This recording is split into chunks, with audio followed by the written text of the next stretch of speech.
Good morning मंडळी. आज दिवसाची सुरुवात खूप छान झाली कारण आज गणू बाप्पा येणार आहेत. सर्वात आधी मी मशीनला कपडे लावले, मग तक्षवीचा खाऊ बनवला.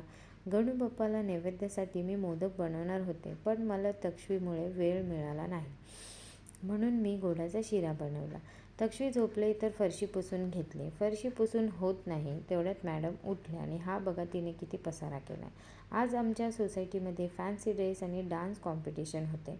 तक्षवीने पण फॅन्सी ड्रेसमध्ये पार्टिसिपेट केला होता. त्याचा मी सेपरेट व्हिडिओ उद्या अपलोड करेन. तक्षवीला खूप झोप आलेली, म्हणून मी तिला झोपवले. उठल्यावर बाबांचे आणि तक्षवीचे हे बघा असा काहीतरी खेळ चालू होता. मग तक्षवीचा ड्रेस चेंज केला आणि आम्ही पुन्हा खाली गेलो. मला वाटले तक्षवी एवढ्या माणसांना बघून घाबरेल, पण तक्षवीने खूप छान एन्जॉय केले. तर आजचा दिवस खूप छान गेला. चला बाय, उद्या भेटूयात.